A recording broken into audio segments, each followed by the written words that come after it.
My name is Andi Lucas. I'm the Executive Officer at the Tasmanian Hemp Association. The Tasmanian Hemp Association is the peak industry body for Tasmania. We represent the interests of growers, processors and other supporters of the hemp industry here in the state. It's been around since 2010, so I think we're one of the older state associations, if not the oldest. And with over 100 members, we're certainly the biggest in the country.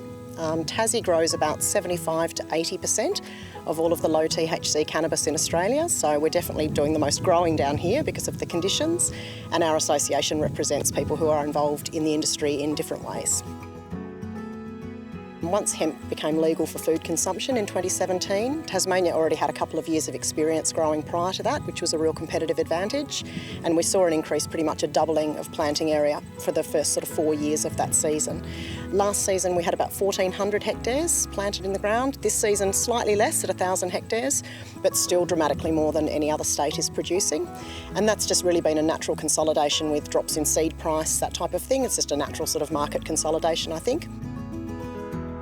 We've just got basically fantastic soil, we've got access to water, perhaps a bit of an advantage there that other states don't have, dealing with a bit more drought than we do down here. Expert farmers, I think, is a critical thing. It fits very neatly into the crop rotation for people who are already farming commercially down here. So we've got expert agronomists. That was just a really natural fit for a new crop to come into the sort of agricultural sector in Tasmania. For the industry to truly grow in Australia, it basically just needs legislative support and change. I think at the moment we've got, in principle, we've got tripartisan support. One of the great things about hemp in Tassie is that we have had support and attendance at our events from the two major parties, and the Greens and the Independents, so there's definitely broad support there in the community. It's not a political issue and it doesn't need to be, so we need to translate that feeling of enthusiasm and support for the industry conceptually, and then actually look at what legislative changes we can make so that it becomes easier for growers to grow it and then easier for people to produce it into products and to sell it. I think personally that the potential growth for the hemp industry in Australia is pretty limitless. We're about 20 years behind some of our major trading partners like Canada, so we've got a lot of catching up to do, but there's also advantage to that. We can look at the lessons that have been learned in other places like Canada and America and Europe, and then apply those lessons here, so we can really leapfrog a lot of the challenges that those countries have experienced.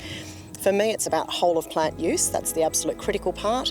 I heard it described recently as a nose to tail plant, which I really liked that analogy. So in the same way as in the food industry, we're looking now at using an entire animal from nose to tail, so there's no wastage. We can be doing the same thing with hemp. There's just so many opportunities with hemp, particularly for fibre, which is my personal passion. So we've got experts like Hemp Foods Australia who focus on the food side, but I feel there's just so much potential for innovation and development on the fibre side as well. And then you've also got these miraculous qualities. Hemp is a bioremediative plant, so it actually draws toxins and heavy metals out of the soil. It was used after the Chernobyl disaster by the Soviets to clean up the radioactive soils around that site. We've got heavy metal contamination in Tassie national parks, and these are just conversations that the Tasmanian Hemp Association are having with partners at the University of Tasmania, the Tasmanian Institute of Agriculture, and we're also fostering development with companies like Voss Construction and other sort of building industry folk to look at bringing in hemp building materials as a much more commonly used product in our local building industry. We can literally be growing it, making it into products and then building it into homes, so you can eat it and you can live in it and you can wear it. It's a pretty incredible multi-purpose crop.